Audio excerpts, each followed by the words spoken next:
নমস্কার বন্ধুরা, welcome to my channel.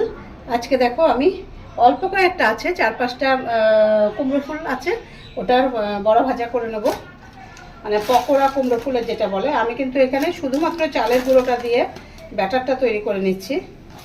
আমার খুব একটা বেশি লাগবে না, আমি 3 চামচ চালের গুঁড়ো দিয়ে দিলাম। দিয়ে এটার মধ্যে সেই অনুযায়ী একটু নুন দেব, একটুখানি চিনি দেব অল্প করে, আর একটু হলুদ গুঁড়ো দেব,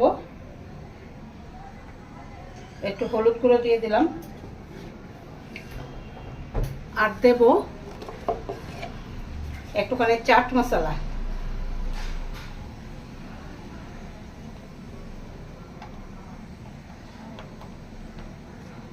একটুখানি চাট মশলা দিচ্ছি।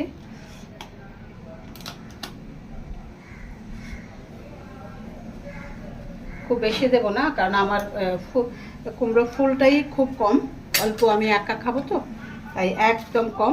আর পরিমাণ মাপ মতো একদম জল দিয়ে দিলাম, খুব বেশি জল দেব না এটার মধ্যে।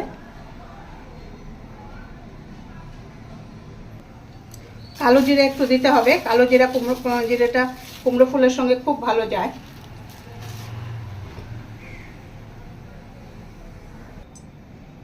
দেখো আমি একটুখানি মোটা মোটা ব্যাটার করলাম, এই যে। আর কুমড়ো ফুল খুব পাতলা তো, পাতলা ব্যাটার করলে হবে না।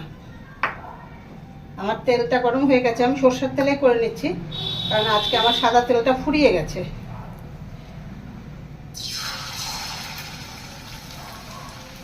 তোমরা তো সবাই জানো এই পকোড়াটা খেতে ভীষণ ভালো হয়। যাদের বাড়িতে গাছ আছে তারা তো একদম মানে ফ্রেশ জিনিসটা পাচ্ছ।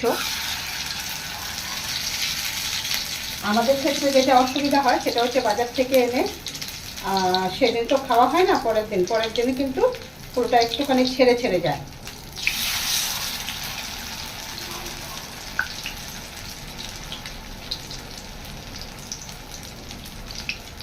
গরম ভাতের সঙ্গে একদম গরম গরম পকোড়া খুব ভালো লাগে। ভাতের সঙ্গে কেন, আমি চায়ের সঙ্গেও খুব ভালো লাগে। দেখো কত সুন্দর হয়েছে, যেমনি সুন্দর তেমনি একদম দেখতে সুন্দর, তেমনি এটা খেতেও সুন্দর। আমি কিন্তু শুধুমাত্র চালের গুঁড়ো দিয়ে করেছি, আর একদম এই দেখো কুমড়ো ফুল তো এত নরম, দেখো কত ক্রিস্পি হয়েছে। তোমাদের অনেকের বাড়িতেই তো গাছ আছে, খাও হয়তো তোমরা, অনেকে অনেক রকম কুমড়ো ফুল বাটা টাটা অনেক কিছুই খায়।